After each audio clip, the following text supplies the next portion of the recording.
Alrighty, hello to those who have joined us for the webinar. We're going to give it a couple more minutes and we should be getting started shortly.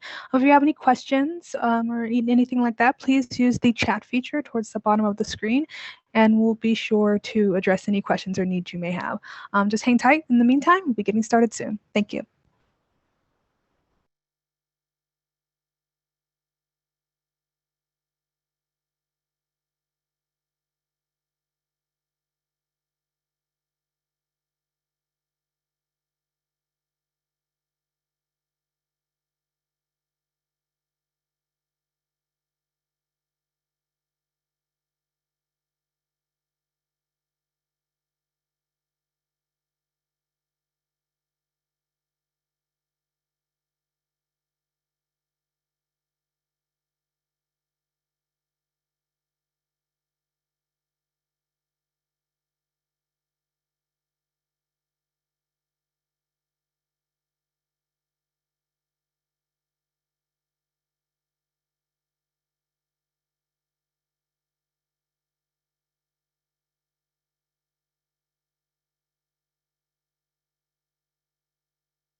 Alrighty then, so we are going to go ahead and get started. Hello everyone, welcome to Southern College of Optometry's February webinar on financial aid and budgeting here at SCO.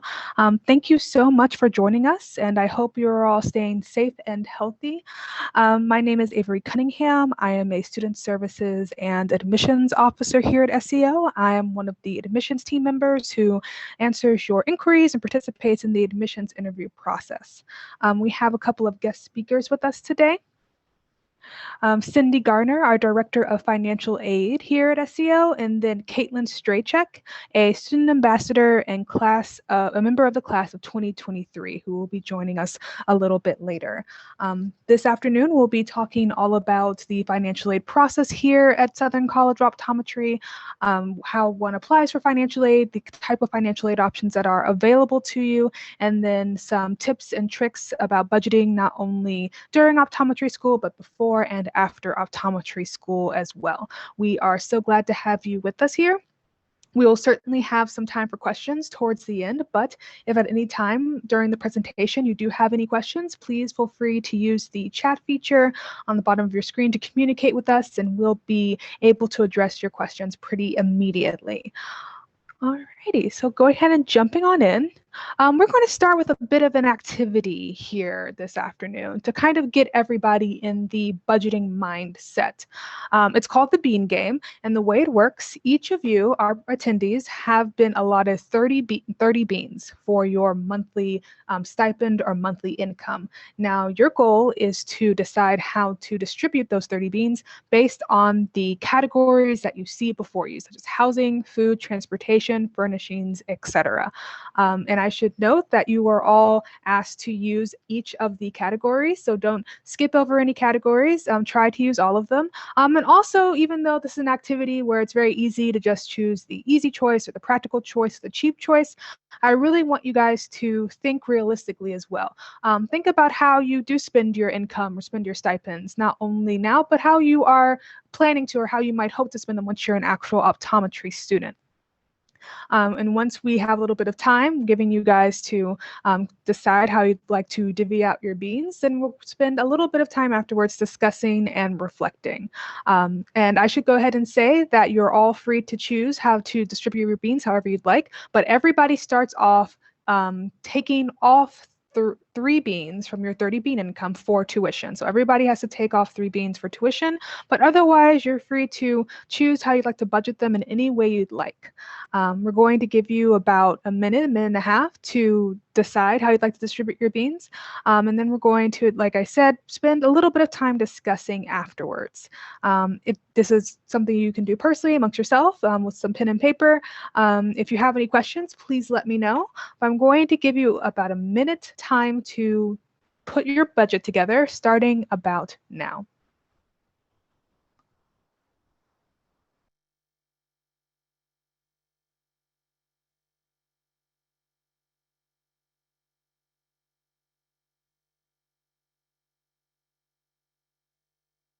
And please let me know if you have any questions.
Alrighty, about 1 more minute left.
Alrighty, so that is just about time. If anybody is needing more time to budget out their 30 bean income, just let me know in the chat.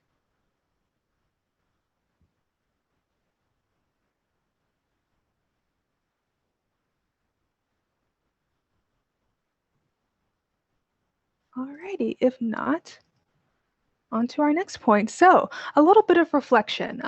For those who we have on the webinar with us this afternoon, does anybody want to volunteer to explain their reasoning behind how you spent your 30 beans? Just real quickly in the chat feature.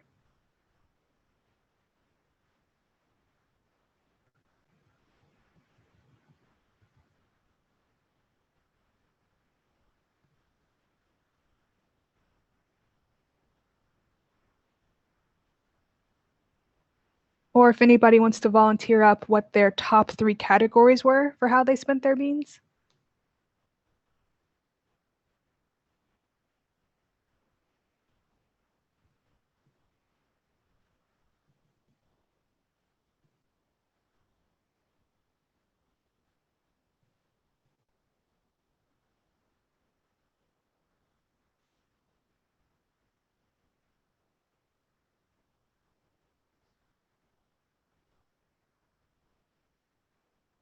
Okay, Jacqueline. Jacqueline said that her top 3 categories were housing, transportation, and insurance. And I feel that is pretty representative of the essentials that a lot of people, especially our students, are spending their time on. And something I am going to do real quickly, I'm going to allow everyone to have their mics on if they have microphones. So if you'd like to speak and share your response to any of these 3 questions verbally, then please feel free to unmute yourselves.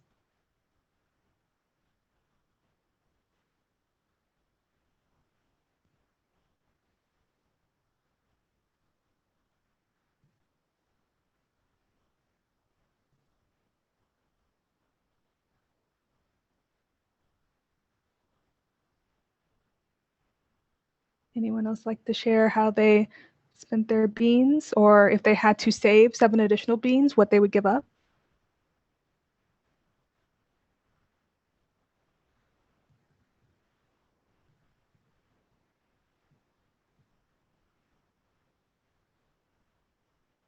Alrighty, that's perfectly fine.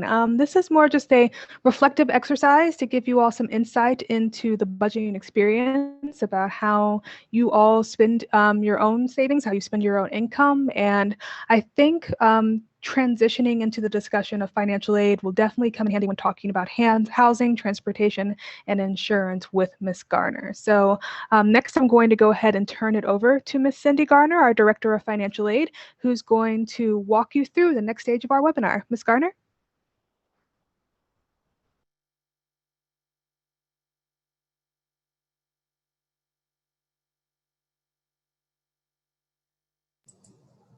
All right, can you hear me now? All right, how do you apply for financial aid at SCO? That's one thing we're going to go over, and then how much can you borrow per year? What types of aid do we have at SCO? How and when do you receive your loan funds? And we'll talk a little bit about debt management. And then you'll have a student talking to you about budgeting and a Q&A.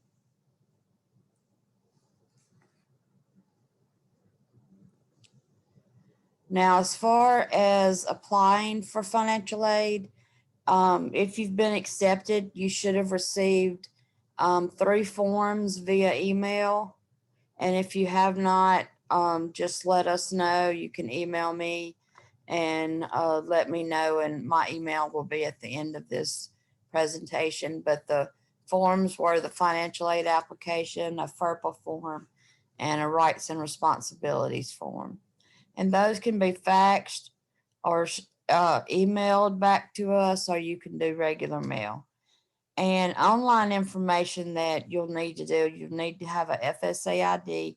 If you've never applied for financial aid before, that's something that you'll need to request. And I've given you the links to go and do that. You'll need to complete your FAFSA online. And to do that, you'll need tax income information for you and your parents. And even though you're an independent student, we have one loan that does require parent income. So you can talk with them and decide whether you're going to submit that or not. But you must also do a master promissory note. It may be called an agreement on the website when you go to it. And entrance counseling for the student loans. That's the final thing that you do online. Now, to determine your budget, I'll start over. Your cost of attendance is determined by your budget. You can borrow no more than your total budget, but you must also look at the maximums per loan type. This is an average budget for 2021. And as you can see, the tuition, we show regional and non-regional. If you're not sure what that means, some states have a regional status, so that and they pay part of the tuition. It's just a certain amount of states in the southern area that if they don't have an optometry school, they do offer some students partial tuition. And then the non-regional tuition, you can see that there. And then we have fees, and then books and equipment, and health insurance. Health insurance is required, it's mandatory. If you already have insurance with your parents, you can let us know and we'll waive that. And then also the living expenses, we give you 15 per month for your living expenses. So that's something that you have to be very careful about. For first year students, you're only enrolled 8 months, so you only get 8 months worth of living expenses. So next May, June, and half of July, you'll not be able to borrow funds because you won't be actually in class at that time. So you need to keep that in mind also. And you may, however, participate in federal work study during those summer months, and that could help you with your expenses.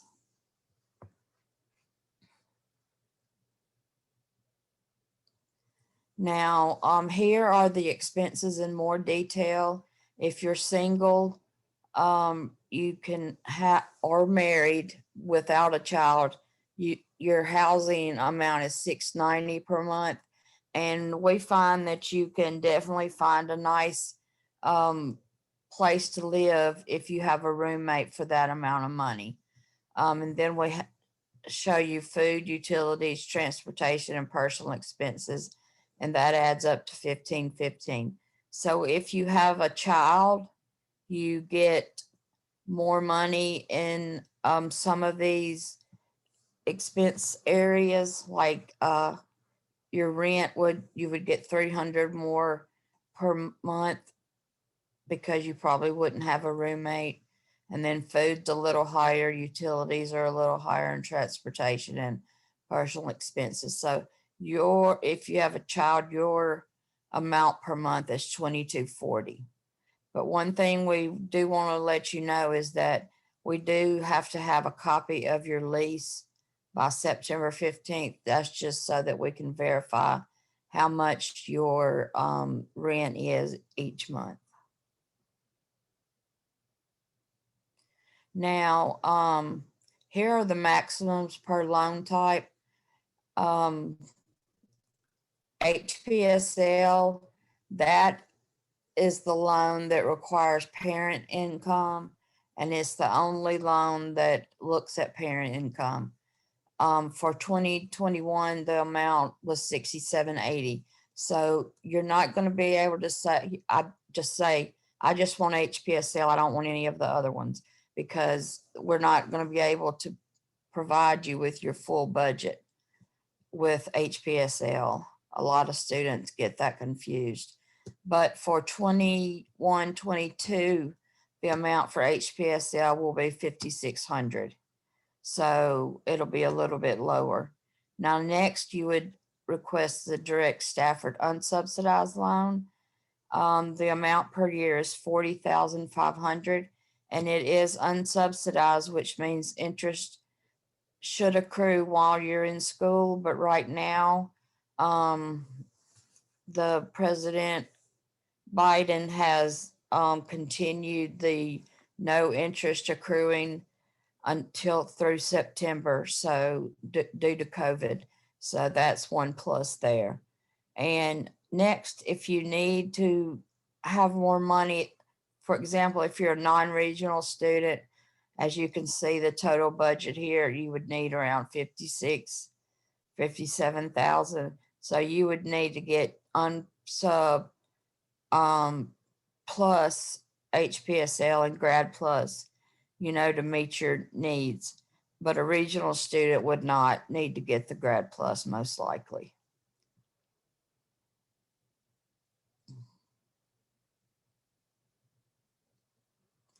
Now, here is your average award for a regional student. As you saw before, the 56 and 37,000. And if you have HPSL and unsubsidized, you get around 47,000. It'll be a little less since HPSL is going to be reduced for next year. You also can figure in work study into these categories, because a lot of our students do financial federal work study.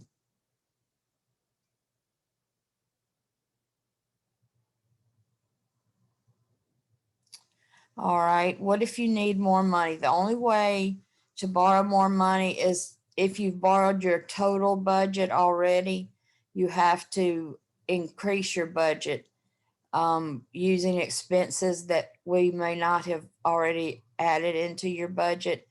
Things like renter's insurance, car insurance, if you had to buy a computer, if you have medical expenses, anything like that, we can add into your budget, and then you can borrow that money if you need it. The government only allows certain items to be included in a student's budget. So just keep that in mind. Here's a list of the items that must be documented if we're to add those to your budget, and then items that cannot be added to your budget. So make sure that you, if you have auto payments for a car, that you're able to save up that money to make those payments, or to pay off the car, or get help from your parents, and the same with credit card payments.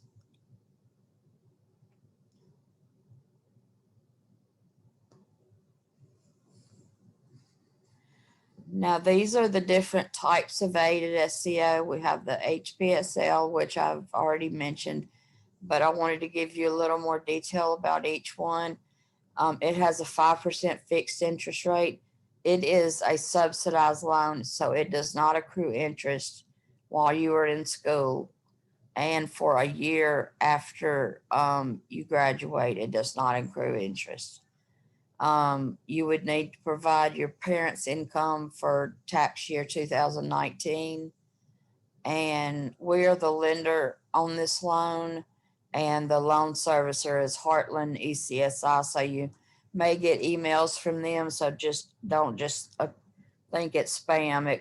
It most likely is important. And then the federal direct unsub, the interest rate reduced even more this year to 4.3. It has a grace period of 6 months. So no payments are due until 6 months after graduation. And then there's an origination fee deducted from each disbursement of 1.057. And then the direct Grad Plus, the interest rate is 5.3%. It has no grace period, so you start making payments as soon as you graduate. The origination fee is 4.228 on that one. And sometimes you may need an endorser if you don't have credit yet. And most of the time, parents are willing to do that for you.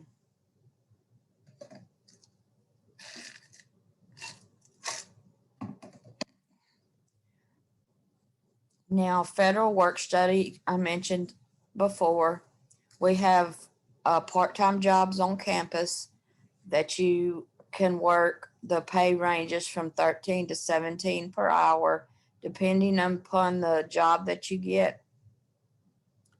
It is need-based, so it's based on your FAFSA information, and you are paid every month through direct deposit around the first of the month. And we also have community service jobs that are $14 per hour for off-campus tutoring. Right now, that's not really going on because of COVID and the schools being closed, and not accepting visitors if they are open. So that's something that may happen in the future. But we do have many jobs, a lot of jobs in the library, the activity center, the physical plant, bookstore, the mail room, and different offices and instructors have work studies also.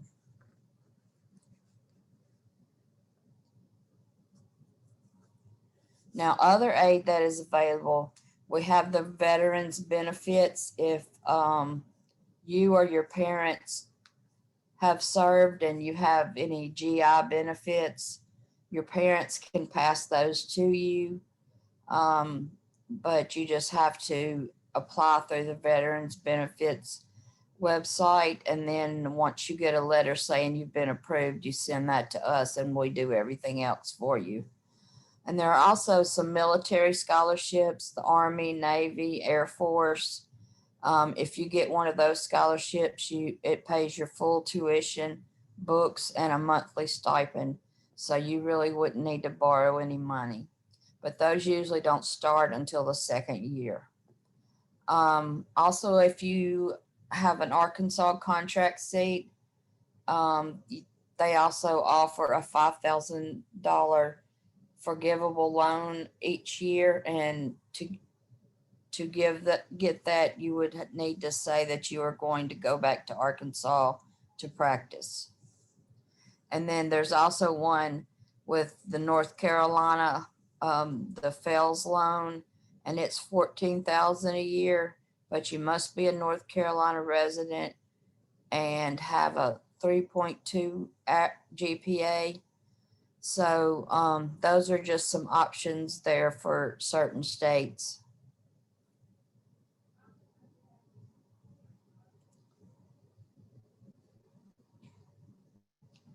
Now, the FAFSA information, the important thing you need to know is what our school code is, so that when you fill it out and click submit, once it's processed, it will come to our school.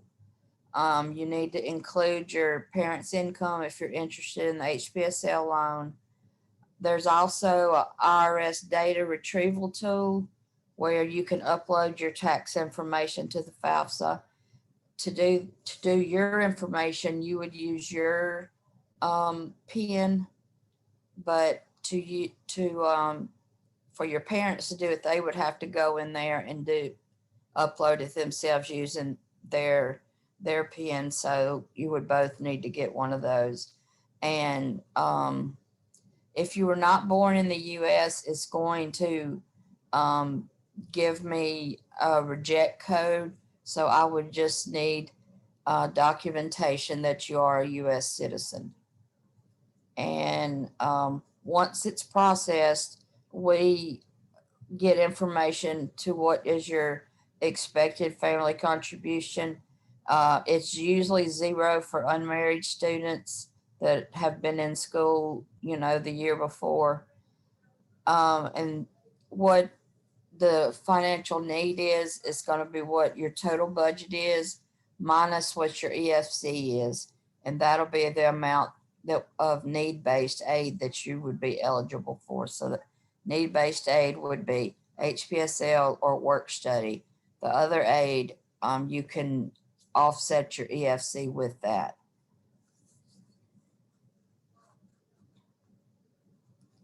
Now, how and when do you receive your money? You will receive award information via email. You'll be instructed to go accept your awards online through NetPartner. And that will probably occur May to June, because we have to package the 2nd through 4th years first, since they're going to be in school during the summer. And once your loans are accepted, we'll send them to the loan servicer. And then on the date of disbursement, the school will receive the loan money. And that's actually 10 days before the first day of school. And once accounting has credited the funds to your account, they will release what's left over, which is usually for living expenses, and that will go straight to your checking account. And you'll sign up with your checking account sometime in August. Now, what you need to know is if you're planning on doing work study, please bring a copy, not your actual social security card, to town with you so that you can get paid. If you do work study, we have to have a copy of your social security card for you to be paid. Check out the NSLDS website. You can see your loan balances there. If you got loans prior to this next school year, those should be there unless they're private loans. Some apartments require proof of income and they will accept your award letter as proof. But if you do not have an award letter yet and you need us to send one, just let us know and we can try to go ahead and get you awarded for that. Also, Net Partner, I mentioned earlier, that's a student portal that you log into with your social security number and you can request a password, and then anything that you need to know will be there. It'll tell you if you're missing any documents, if your disbursements have been accepted, and just anything else. And this is the place that you will either accept or decline the award you have been offered. But if for some reason we award you 40,000 and unsub, but you really only need 30,000, you just let us know and we make those changes, because if you make the change, it will make it across all the semesters, and some semesters are heavier than the other with cost. So that's just something that we need to do for you. Now here is our contact information. You can see my phone number and email information, as well as Del Reed, or Branch, our financial aid officer. And then we also have a toll-free number and the main line to the office, as well as our fax number. Now, here are a few student reminders. Budgeting is very important because every penny that you borrow is a penny that you cannot get back, because you're paying your loans instead of being able to spend your money on buying a house or whatever. You want to make sure that you, only borrow what you absolutely need. But look at your budget and look at ways you can lower your cost. If you go to everydollar.com, they have that's a budgeting app that can help with budgeting, and it is free.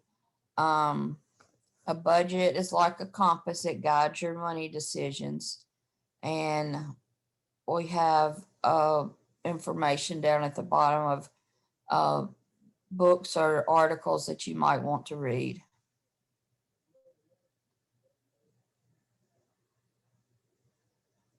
Now, for rent, you can have roommates will keep you under budget. A lot of times there are apartments that have 3 bedrooms and you can have 3 roommates, and that will lower your rent immensely. Some of the guys can find houses and there'll be 4 or 5 of them in one house. So that's just something that you need to think about. Also, regarding food, try not to eat out a lot. Try to do what you can to save money that way. Utilities, try not to get cable, just internet and Netflix or whatever you want. But I know a lot of the students in the apartment complexes, if they live beside each other, above or below, they can share the internet and the cable. So it's not legal, but they're doing that. So just keep that in mind. Transportation, carpool where you can. You can use a gas card from Kroger. If you shop at Kroger, they give you fuel points and it lowers the amount of the cost of gas, and try to use apps to reduce costs for food or entertainment. Look at Groupon and different apps that have those available. All right, now here's a list of other recommended apps. Retail Me Not is a good one. Gas Buddy is a good one. It'll find you the lowest price gas. Also, Gamefly, if you're a gamer, you might want to look into that. And just GoodRx is great for if you have prescriptions that you take monthly. You want to make sure you're not paying too much for those. Just make sure that you control your spending.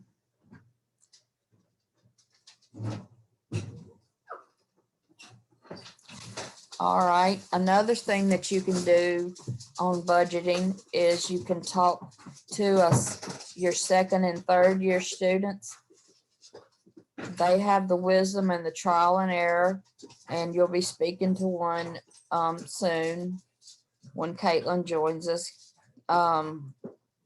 You should be careful with impulse purchases. Sites like Amazon are great, but you still need to wait overnight to be sure of your decision.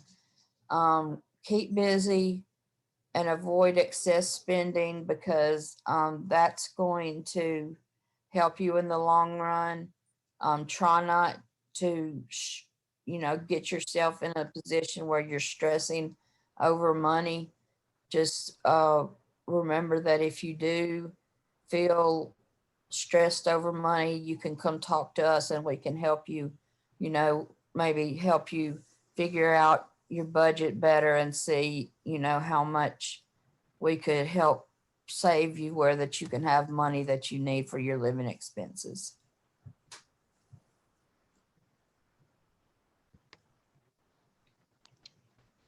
Alrighty, thank you so much, Miss Garner. We'll definitely have some time for questions for Miss Garner in a little bit, but I did want to go ahead and turn our next section over to Caitlin Strachek, our student ambassador guest speaker, who will be talking a little bit about her experience budgeting and having or dealing with financial aid as an SEO student.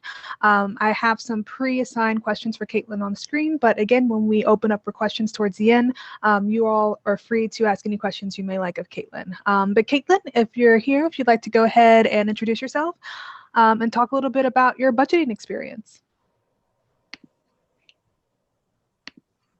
Hi guys, I am a second year student here, and as far as budgeting goes, I came into SEO and I had worked through undergrad, so I had a little bit of a savings when I came in. Probably, I'm trying to think, when I started my first year, I had enough in my savings account to really get me through first year living expenses, so rent, groceries, and gas. And then I used my financial aid loans just for tuition and equipment. And then I do also have a job while going to school at SCO. So that's a little different. There's maybe 2 or 3 of us in our class that have a job that's not a work study.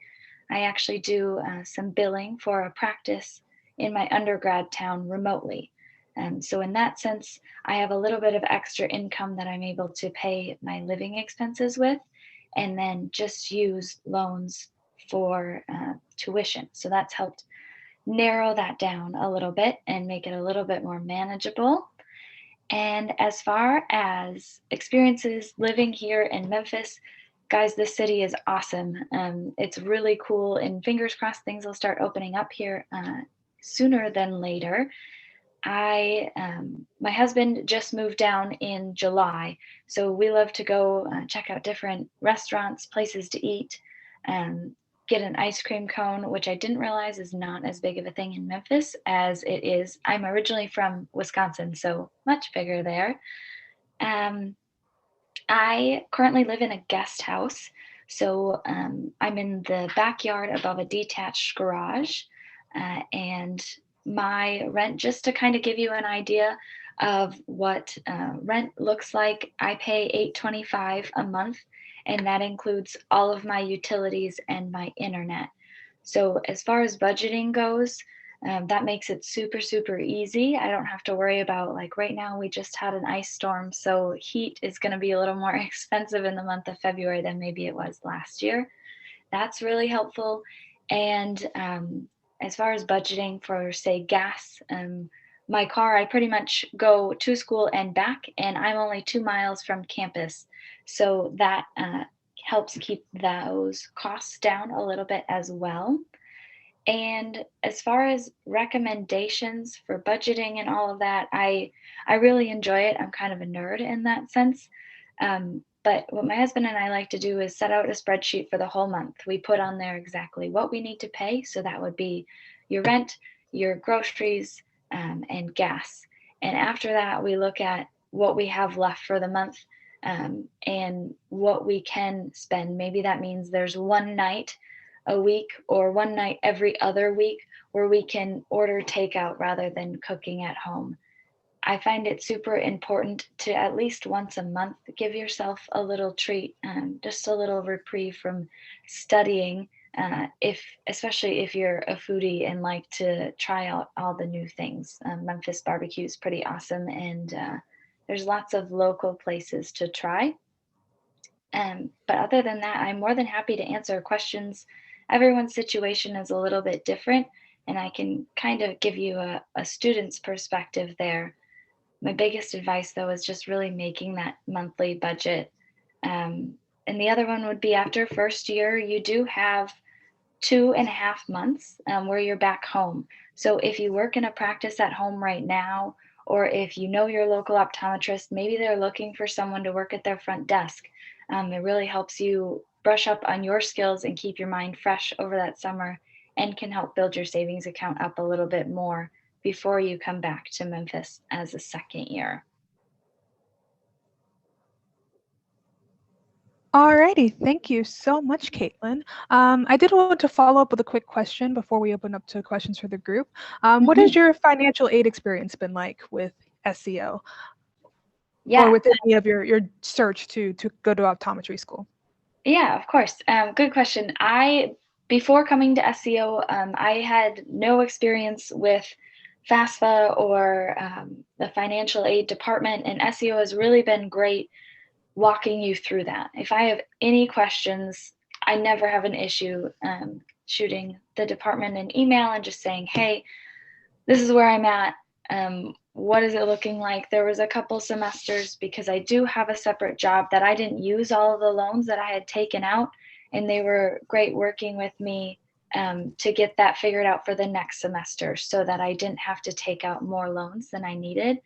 They are always super approachable and make it very, very easy to understand the budget, what we're looking at for tuition, what we have available for living expenses, and all of those questions as well.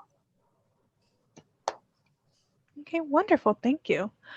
So we're going to actually open it up for questions from everyone, for not only Caitlin, but Ms. Garner as well. Please feel free for all of our attendees to either use the chat feature. If you'd like to speak, just let me know and I can unmute you. But yes, any questions for either Ms. Garner or Caitlin about financial aid or budgeting here at SEO?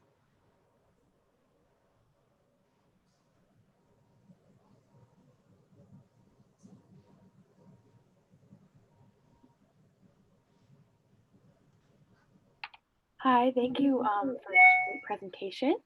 Caitlin, I was wondering if it was, or it has been really hard to balance both school and your job, and I was wondering what that is like for you. Yeah, great question. It most certainly can get tricky at times, especially those midterm weeks. SEO is set up so you have, or are supposed to have, if there's not an ice storm, all of your midterm exams and no lectures on one given week, and then you resume your lectures the next. So that study time can get a little tricky. Planning. My job currently, I work about 12 hours a week, and it is remote. So the fact that it's remote makes it a little easier for me. I would just say if you're going to work, make sure that you have your priorities in line and that school truly is your first priority. It's super nice. For me, it was easier for me to stress about school a little bit more than about finances on top of it. So that's why I chose to work, and has worked out all right for me. But I would say you're not going to want to work any more than 12 hours is pushing it for me at the end of the week. So you're not going to want to go up to 20 hours and do a full part-time job. The other option may be like one day every weekend. That is easy to take that day off of studying to work and make a little extra cash. So that would be my recommendations with work. And so far I've made it happen. When you get up, and this is a long ways away for you guys, but third year when you're studying for boards, I don't think I'll be working through that time. I'd rather really focus on the board studying at that point. But first and second year so far, it's been nice to have that little break from school.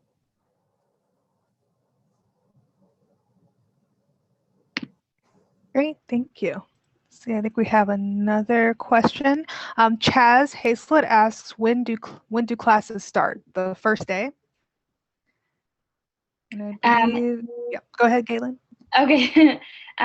So classes, when you first come to SEO, we have, it's usually like a Thursday, Friday of orientation. You have the weekend off, and then we start class on a Monday. So that would have a couple days where you can meet your classmates, get your feet on the ground, figure out the lay of the land at SEO, and kind of get your ducks in a row before actual classes start that following Monday.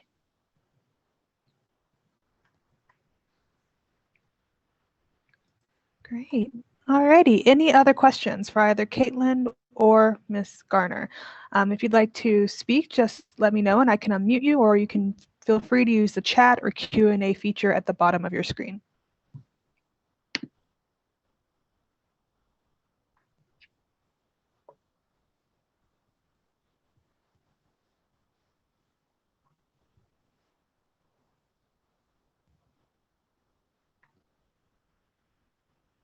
Any other questions?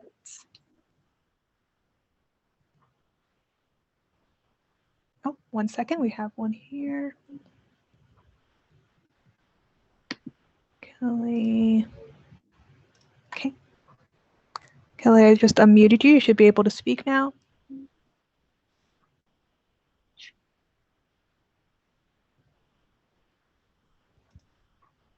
Or use the chat feature.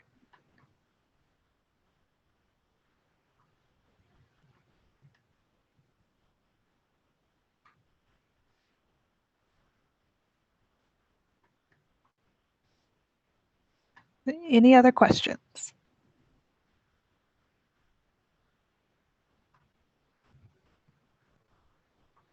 And I will say too, my email is on there. So if you guys have any questions, I'm more than happy to answer emails individually as well.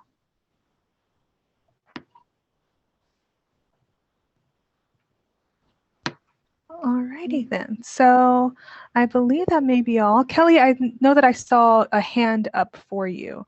And we have another person here. Oh, yes. Chaz asked, will we be informed of the orientation via email?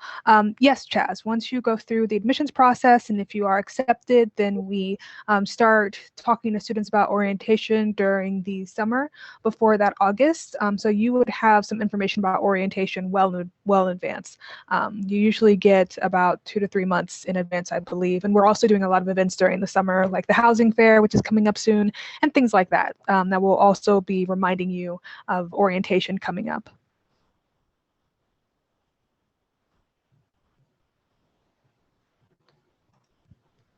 Alrighty, if there are no other questions, I'll ask Ms. Garner or Caitlin, would you like to leave anybody with any last comments or thoughts or words before we close out?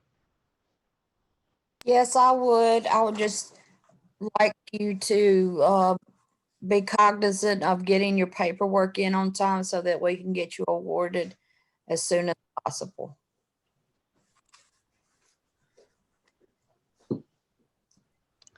All righty, wonderful. Thank you.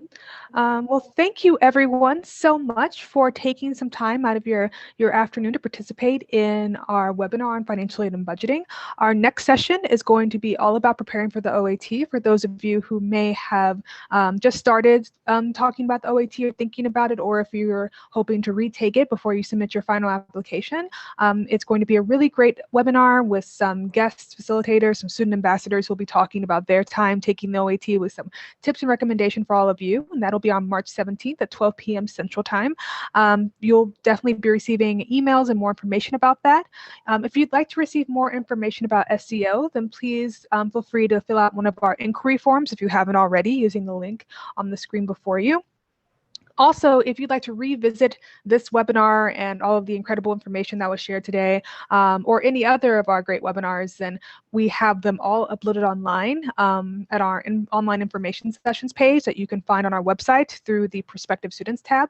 So please check back there regularly. We will be posting all of our webinars up on that page immediately after they're completed, and then we'll make announcements for any upcoming webinars as well. Alrighty, now before we go, I wanted to give a last chance for any questions from any students.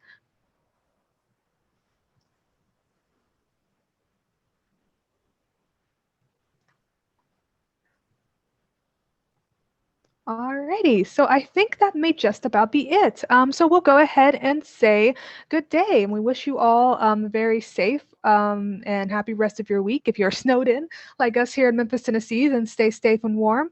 And we hope to see you on our next webinar in March.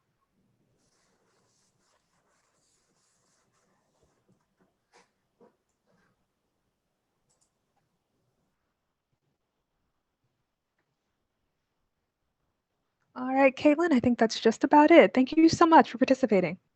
Yeah, of course. Let me know if you need anything else. Will do. Okay, bye.